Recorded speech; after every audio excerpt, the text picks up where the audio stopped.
자리가 사람을 만든다, 그런 이야기가 있습니다. 좀 부족해 보이지만 일단 어떤 직위를 맡게 되면 그 자리에 잘 어울리는 사람이 된다, 그런 뜻입니다.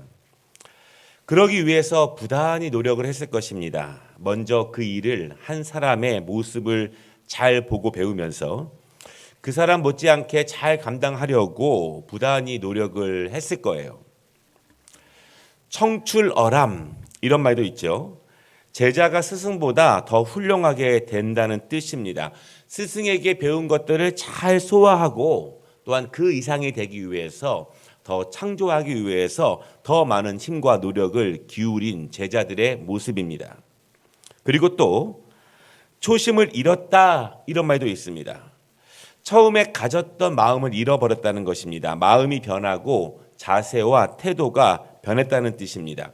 보통 낮은 자리에 있었을 때에는 좀 겸손하고 온유했는데 높은 자리에 있게 되면은 형편이 좀 나아지고 보니 좀 교만하고 겸손해지지 않을 때 사람들은 초심을 잃었다, 그렇게 말하곤 합니다. 성경에도요, 이런 인물들이 있습니다. 모세의 종이었지만 주인을 잘 보고 배워서 주인을 충심으로 섬기면서 후계자가 된 사람이 있습니다. 바로 여호수아입니다. 하나님께서는 그를 모세 다음으로 사명을 맡기셔서 이스라엘 백성들을 잘 인도하게 하셨습니다. 선생님이었던 엘리야보다 갑절의 능력을 가졌던 엘리사도 있습니다. 그는 자신의 높임이 아니라 하나님의 큰 영광을 위해서 더 큰 능력을 구하게 됩니다. 그리고 하나님이 그 능력을 부어주셨어요. 청출어람이 아닐 수 없습니다. 초심을 잃은 사람도 있습니다. 그 중에 이스라엘의 첫 번째 왕인 사울을 우리가 말할 수 있습니다. 겸손했고 수줍음이 많은 사람이었습니다.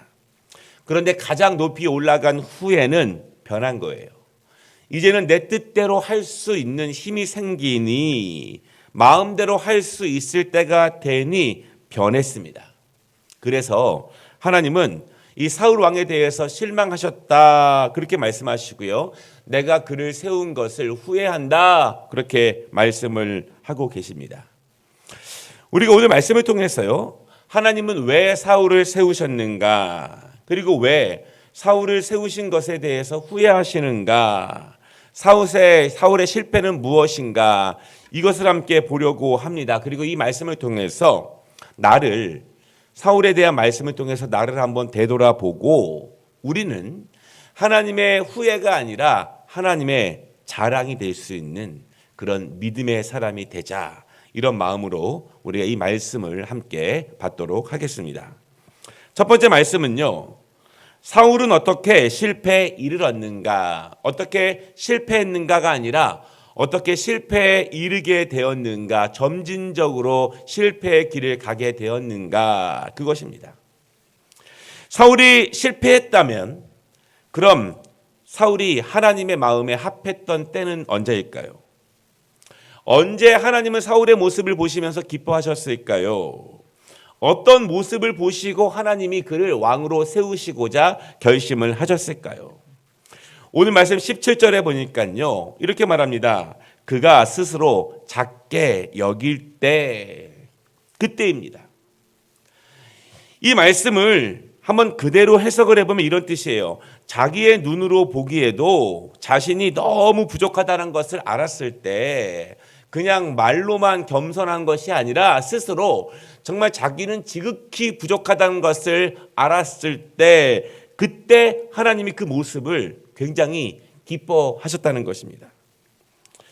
사무엘상 9장 21절에 보니까요, 사무엘이 사울을 세울 때 사울이 이렇게 고백하는 모습이 있습니다.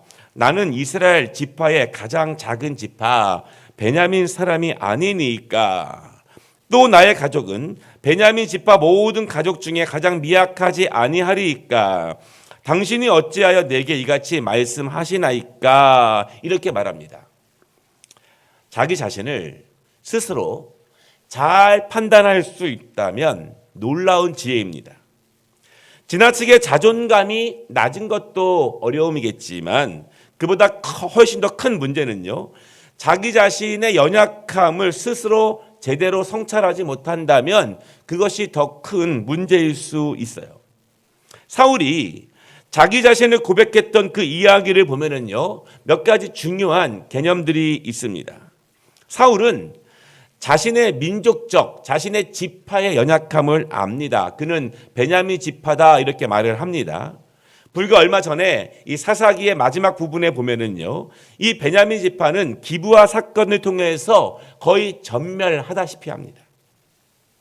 이것은요, 자신의 가문의 신앙적인 죄의 문제, 우리 가문의 연약함과 결핍들, 그리고 그의 가문의 조상들이 하나님의 말씀을 얼마나 느슨하게 대했는가, 그들의 신앙과 민족 가운데 베냐민 지파의 모습을 성찰하고 있다는 고백이 됩니다. 왜 나의 가문과 나의 지파가 쇠퇴하게 되었는가? 왜 범죄하게 되었는가? 왜 연약하게 되었는가에 대한 분석과 성찰이 분명한 사람이에요. 그래서 이 사울은요, 하나님 앞에, 민족 앞에 겸손하고 부끄럽습니다. 그래서 더욱더 은혜를 구할 수밖에 없습니다. 더욱더 자비를 구하는 사람이었습니다. 사울은요, 원래 이런 사람이었어요. 하나님께서 이런 태도와 이런 마음을 귀하게 보신 것입니다. 하나님께서 첫 번째 이스라엘 왕을 세우실 때 수없이 많은 이스라엘 사람들 가운데서 하나님은 사울을 이런 점을 가장 탁월하게 보신 것입니다. 그런 중심을 보셨고, 많은 능력 있는 사람들이 아니라 이렇게 겸손하고 자기의 부끄러움을 아는 그를 세우셔서 이스라엘 백성들을 인도하라는 사명을 하나님이 주신 것입니다. 사울이 이럴 때가 있었습니다. 하나님의 마음에 합하고 하나님이 기뻐하실 때가 있었다는 것입니다. 그런데 오늘 말씀을 보면은 사울은 실패합니다. 사울이 왜 실패했을까요? 우리가 오늘 읽지 않았지만 오늘 15장 전체를 보면은요, 1절을 보면은 사무엘은요, 사울에게 하나님의 말씀을 전하게 됩니다. 2절을 보면은 하나님께서 애굽에서 나올 때부터 이스라엘 백성들을 대적한 아말렉을 하나님이 벌하시기로 결정하셨으니 이스라엘은 가서 모든 소유를 남기지 말고 아말렉을 치라, 이렇게 하나님의 명령이 그들에게 임했습니다. 그리고 사울은요, 하나님 말씀에 순종했어요. 4절을 보면은 군대를 소집하고 점검합니다. 5절에 전술을 준비하고 전쟁에 임해요. 그리고 7절과 8절을 보면은 이제 완벽하게 아말렉을 치게 됩니다.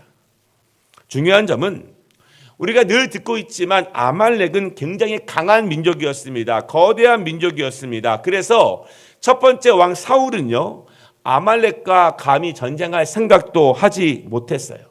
엄두도 내지 못했습니다. 늘 수백 년 동안 이스라엘은 이 아말렉으로부터 벗어나지 못했습니다. 그런데 하나님이 이스라엘에게 기회를 주신 거예요. 한번 생각해 보십시오. 누군가에게 계속 당하고 있습니다. 누군가가 우리를 계속 침략하고 있습니다. 그렇다면 우리는요, 늘 눌려 있고 신경 쓰이고 답답합니다.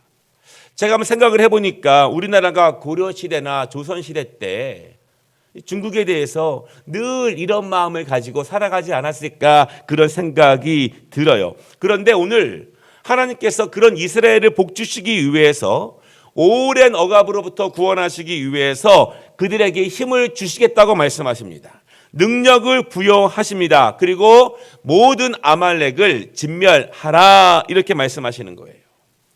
다시는 아말렉이 이스라엘을 어렵게 하지 못하도록 이제 첫 번째 왕을 주신 하나님께서 이스라엘의 강건함을 위해서 하나님이 큰 축복을 주신 거예요. 중요한 포인트는 이것인데요, 3절에 이렇게 말씀하십니다. 지금 가서 아말렉을 쳐서 그들의 모든 소유를 남기지 말고 진멸하라, 이렇게 말씀하십니다. 지금 가서, 지금, 그리고 모든 소유를 남기지 말고 진멸하라, 이렇게 말합니다. 왜 그렇습니까? 악은 뿌리까지 제거하라는 말씀이에요. 후환을 남기지 말라는 말씀입니다. 왜 하나님이 기회를 주셨을 때, 깨닫게 하셨을 때 완전히 진멸해야 하는가? 그렇지 않으면 또다시 이스라엘을 괴롭게 합니다. 하나님이 이 부모 때에, 부모 시절에 기회를 주셨다면 부모 때에 모두 다 진멸해야 돼요. 그렇지 않으면 자녀들이 또 고생을 합니다. 이 악하고 나쁜 습관들은요, 부모 때 깨닫게 하셨다면 그 부모 때 다 진멸해야 합니다. 그래야 자녀들이 강건할 수 있어요. 하나님이 기회를 주셨을 때, 알게 하셨을 때, 깨닫게 하셨을 때 진멸해야 하는 것입니다. 제가 한 영상을 보았는데요. 호주가 100년 이상 토끼들과 전쟁을 치르고 있다, 그런 영상이에요. 식용으로 기르기 위해서 영국에서 강한 종자를 조금 데리고 왔는데 그것이 번식하기 시작했어요. 이 호주에서 100억 마리, 10억 마리 이상 토끼가 많아졌다는 거예요. 그래서 호주의 생태계가 다 파괴되기 시작합니다. 그래서 호주 정부가 이 토끼들을 막기 위해서 연구를 하는 거예요. 1600km가 넘는 철조망을 쳐서 막기도 했습니다. 군대를 투입하기도 했지만 다 막지 못했어요. 왜냐하면 잡아내는 속도보다 번식하는 속도가 더 빠르기 때문에 그렇습니다. 그래서 이 1950년대에요. 드디어 바이러스를 풀어서 토끼를 어느 정도 잡는 데 성공을 했습니다. 그때 약 99.8%의 토끼가 죽었다고 합니다. 그런데 문제는요, 그 0.2%의 토끼가 바이러스에 적응해서 살아남고요, 6년 만에 이전의 숫자를 다 회복했다고 해요. 0.2% 남은 토끼가. 완전히 진멸하지 않으면, 하나님이 기회를 주셨을 때 완전히 진멸하지 않으면 대를 이어서 괴롭게 합니다. 어렵게 하고 힘들게 하고 살아나고 또 살아납니다. 오늘 11절 말씀에 하나님께서 사울을 왕으로 세우신 것을 후회한다, 그렇게 말씀하십니다. 그리고 사무엘이 밤새 근심하며 간절히 기도하다가 사울을 만나러 갑니다. 그리고 19절에 이렇게 말합니다. 왕이 여호와의 목소리를 청종하지 아니하고 탈취하기에만 급하여. 무슨 말일까요? 모든 것을 진멸하라고 하셨는데, 특별히 3절에 보면은요, 우양과 낙타와 나귀까지, 모든 짐승까지, 그들의 모든 소유물까지 다 진멸하라고 하셨는데 이를 행하지 않았다는 것입니다. 일부 남겼다는 거예요. 일부 짐승들을 남겼습니다. 여기에는요, 우리가 두 가지로 한번 생각해 볼 수가 있어요. 첫 번째는요, 아니 사람이 문제지 짐승이 뭐가 문제냐.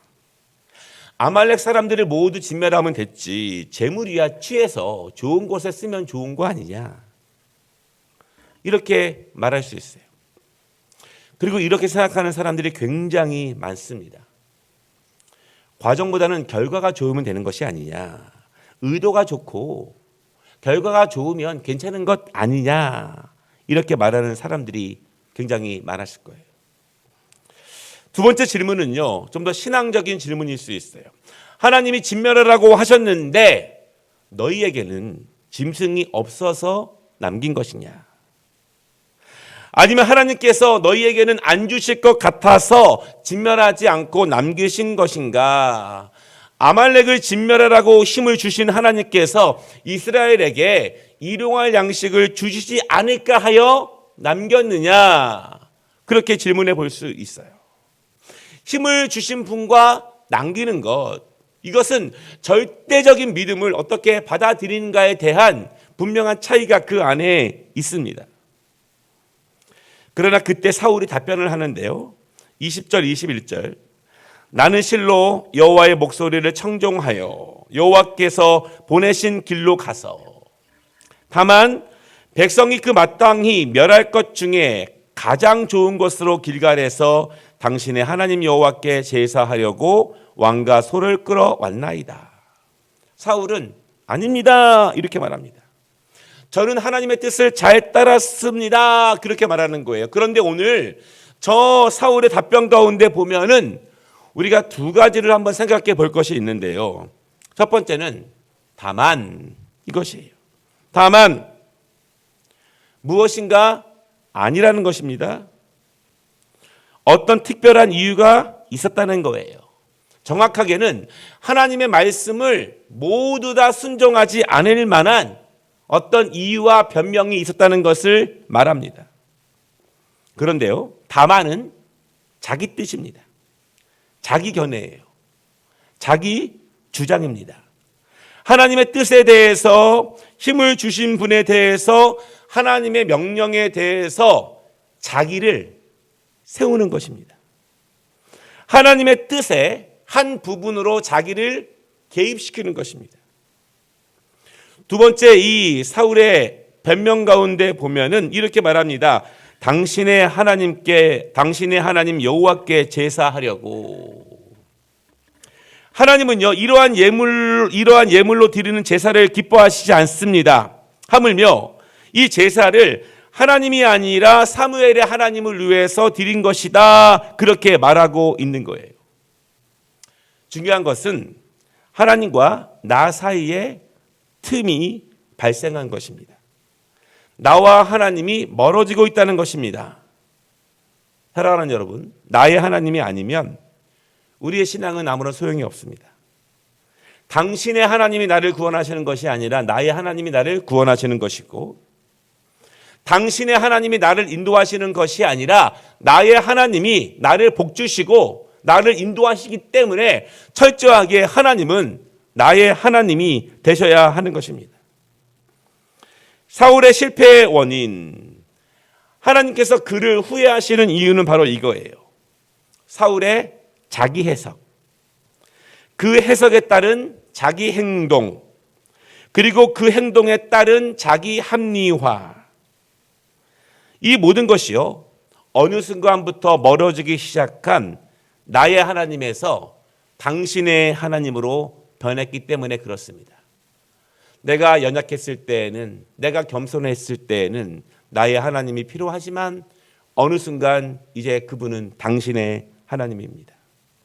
이젠 하나님이 나에게 깊이 필요하지도 않고, 이제 하나님이 나에게 굳이 도와주시지 않아도 괜찮고, 그저 하나님은 당신에게나 필요한 분. 하나님을 알지만 이러면 하나님을 온전히 섬기지 못하게 됩니다. 이것이 사울이 실패한 이유입니다. 두 번째는요, 어디에서부터 실패하기 시작했는가? 이 실패의 첫 시작이 어디서 출발되었는가? 그것입니다.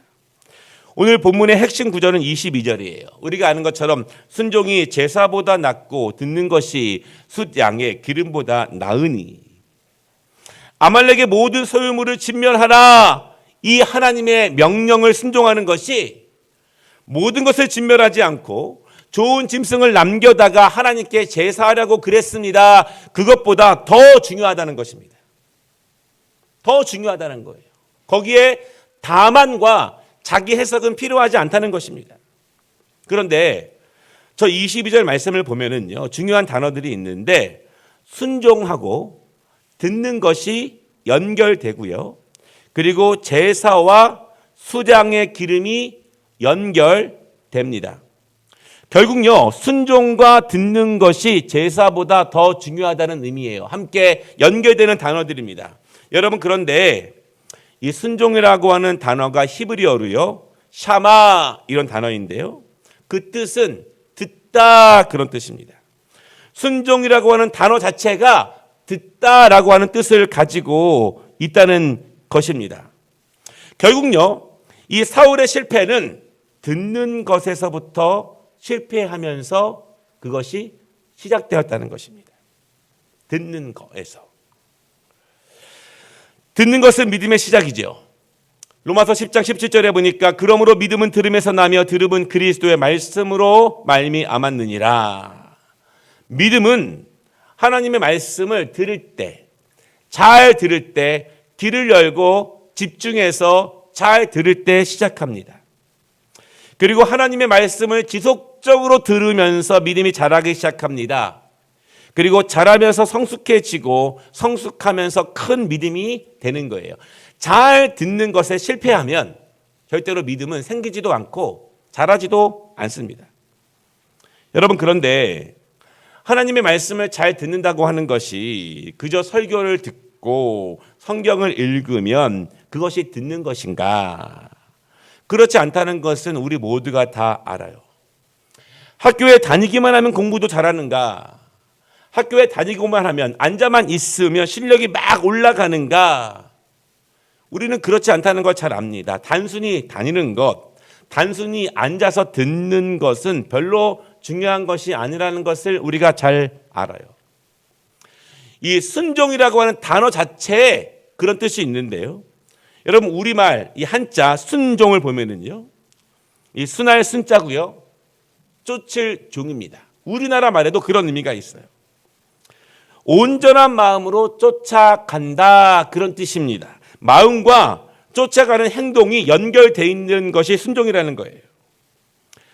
우리나라 말에서 순종이라는 단어, 히브리어에서의 샤마라고 하는 단어 그 자체는 단순히 듣는다 이 뜻이 아니라 들은 것을 온전한 마음으로 행한다. 그때 샤마, 듣는 것, 순종, 그것이 이루어지는 것입니다. 여러분, 그렇다면 성경에서 순종은 듣는 것이 아니라 들은 것을 믿음으로 받아 그대로 행하는가? 들은 것에 자신의 판단이나 주장을 개입하지 않고 그대로 행하고 있는가? 이것이 성경에서 말하는 순종의 의미예요. 우리는 하나님 앞에 순종하는데 얼마나 많은 자기 해석과 자기 합리화가 있습니까? 이래서 다 하지 못하고 저래서 온전하지 못하고 사실은 자기 해석과 자기 합리화입니다. 성경에는 수없이 많은 듣는 것에 대해서 말씀이 나옵니다. 그런데 그 중에 이스라엘 백성들이 이 중심 구절로 삼고 있는 말씀이 있습니다. 그것은 신명기 6장 4절부터 이어지는 말씀이에요. 이스라엘아 들으라, 우리 하나님 여호와는 오직 유일하신 여호와시니 너는 마음을 다하고 뜻을 다하고 힘을 다하여 내 하나님 여호와를 사랑하라. 오늘 내가 내게 명하는 이 말씀을 너는 마음을 새기고 내 자녀에게 부지런히 가르치며 집에 앉았을 때든지 길을 갈 때든지 누워 있을 때든지 일어날 때든지 이 말씀을 강론할 것이며. 이스라엘아 들으라 이렇게 시작하는데요. 히브리어 성경은 쉐마 이스라엘, 들어야 한다 이렇게 시작합니다. 이 말씀이 쉐마 교육이에요. 들으라 이렇게 시작하는 거예요. 이스라엘 백성들이 자녀들에게 대대손손이 지키고 있는 이 말씀은 들어야 한다 그렇게 말하는 것입니다. 여러분, 이 들으라는 것이 단순히 앉아서 들어라 그런 의미겠습니까? 그렇지 않습니다. 듣고 마음에 새기고 자녀에게 가르치는데 길에서도 가르치고 집에서도 가르치고 누워서도 가르치고 일어나서도 가르치고 매사에 항상 가르치라는 의미예요. 손에 메고 이마에 붙이면서 가르치라. 다시 말씀드리면 이 아이의 모든 사방이 하나님의 말씀을 가르치는 데 집중하게 하라 그런 뜻이에요. 왜 그렇게 하셨는가? 그것은요, 단순히 앉아서 듣는 것이 능력이 아니라 그것을 잊지 말고 행하게 하는 것입니다. 마음 깊숙한 곳으로부터 새기는 것이고 그것이 온전한 마음으로 우리의 삶을 통해서 나타날 수 있도록 그렇게 하라는 거예요. 왜냐하면 이것이 하나님이 주신 말씀이 분명하다면, 하나님의 나를 강건하게 하시기 위해서 주신 말씀이 분명하다면, 하나님이 나를 축복하시고 나를 바르게 하시기 위해서 나를 나쁜 길에서 벗어나게 하시기 위한 축복의 말씀이 분명하다면 이것은 단순히 듣는 것이 축복이 아니라 그것을 행할 때 축복이고 그것이 은혜이기 때문에 그렇습니다. 아브라함은요, 모든 믿는 자들에게 어떻게 하나님을 섬겨 나아가야 하는가에 대한 모델을 모든 믿는 자에게 주시는 어떤 모델의 모습입니다. 하나님은 아브라함을 축복하시기 위해서 부르셨습니다. 그를 옛 질서, 익숙하고 오래된 질서에서 하나님의 질서로 옮기십니다. 옛 질서에서요, 아브라함은 바로 설 수가 없었습니다. 새로운 민족을 세울 수 없었습니다. 그래서 하나님은 아브라함의 질서에서 하나님의 질서로 옮기시는 거예요. 창세기 12장 1절, 여호와께서 아브라함에게 이르시되 너는 너의 고향과 친척과 아버지의 집을 떠나 내가 내게 보여줄 땅으로 가라. 내가 너로 큰 민족을 이루고 내게 복을 주어 내 이름을 창대하게 하리니 너는 복이 될지라. 믿음이라는 것이 어떻게 시작하는가? 믿음은 어떻게 이루어지는가? 하나님은 한 사람의 인생을 믿음 가운데 어떻게 인도하고 계시는가? 아브라함의 모습을 통해서 우리 모든 믿는 자들에게 그 길을 먼저 보여주신 것입니다. 창세기 12장의 이 말씀의 순서는 그렇습니다. 하나님의 말씀, 그리고 들음, 그리고 따라감, 이렇게 연결되는 거예요. 창세기에서 아브라함의 이야기는요, 모두 다 이런 구도로 이어지고 있습니다. 다시 말씀드리면 아브라함은 하나님의 말씀을 들었고 따랐고 그것을 인생의 틀로 삼고 살아간 사람. 우리의 인생의 틀, 내 가치관의 틀이 무엇으로 구성되어 있는가? 아브라함은 하나님의 말씀을 들었고 따랐고 그렇게 행하고, 들었기에 고향을 떠났고 가나안에 정착했고, 들었기에 이삭을 드렸고 하나님이 기뻐하셨고, 아브라함은 하나님의 말씀 가운데 그렇게 훈련되면서 우리 모든 믿음의 사람들이 이 땅에 살아가면서 하나님의 날개 아래 살아가면서 어떻게 인생의 틀을 만들어 가는지를 우리에게 보여주고 계시는 것입니다. 말씀을 마치겠는데요,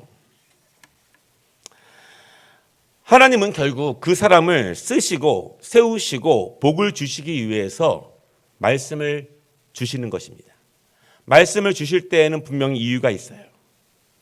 그 말씀을 귀를 통해서 받아 마음에 새깁니다. 그리고 손과 발과 행함의 실천과 삶을 통해서 이루기 시작합니다. 말씀은 들은 말씀이 이루어지는 것이 아니라, 알고 있는 말씀이 이루어지는 것이 아니라 내 손과 발로 행해지는 말씀이 이루어지는 것입니다. 하나님의 말씀을 들었습니다. 그리고 그것을 행하고 온전히 따라가면 하나님의 은혜가 임합니다. 그러면 안 따라가면, 들었지만 순종하지 않으면, 들었지만 행하지 않으면 복이 안 오는가? 내가 지금 들었지만 행하지 않으면 그냥 지금 나의 상태, 나의 일상의 삶, 원래 살아가던 모습 그대로 살아가면 되는 것인가? 그렇지 않습니다. 23절에 보면 뭐라고 말씀하시냐면, 하나님의 말씀을 따르지 않는 것은 점치는 것, 곧 우상을 섬기는 죄와 같고, 말씀을 듣고도 순종하지 않는 완고함은 그 역시 우상에게 절하는 것과 같다, 이렇게 말씀하고 있습니다. 왜냐하면 하나님께서는요, 말씀을 듣고 순종하지 않는 것은 하나님을 안 믿는 것과 우상을 섬기는 것과 똑같이 보시기 때문에 그렇습니다. 그러므로 하나님이 사울을 버렸다, 그렇게 말씀하십니다. 바라기는 여러분 2022년에 정말 우리의 영성이 깊어지기를 원하고요, 전례 없이 우리의 영성이 깊어지기를 원하고, 예년과 다르게 더 깊어지기를 원하고, 그 영성의 은혜를 통해서 우리의 삶이 넓어지기를 원합니다. 그것을 위해서 하나님의 말씀을 잘 듣고 잘 쫓아가서 주님의 은혜가, 그 말씀이 우리에게 이루어지는 은혜를 우리 모두 함께 누리시기를 주님의 이름으로 축복합니다. 은혜로우신 하나님 아버지, 감사합니다. 오늘도 아브라함에게 주신 말씀처럼, 사울에게 주신 말씀처럼 저에게도 주신 말씀이 분명히 있습니다. 그 말씀에 자기 해석, 자기 합리화 넣지 않고 온전히 내가 받은 그 하나님의 말씀을 믿음으로 나의 삶을 통해서 이루어질 수 있도록 주여 인도하여 주시옵소서. 그것을 우리의 인생의 틀로 삼을 수 있도록 주여 축복하여 주시옵소서. 주와 함께 살아가는 우리의 인생, 주와 함께 동행하는 우리의 삶, 그것이 복된 삶인 줄을 믿습니다. 주여 한 주간도 함께하여 주시옵소서. 예수님의 이름으로 기도드리옵나이다. 아멘.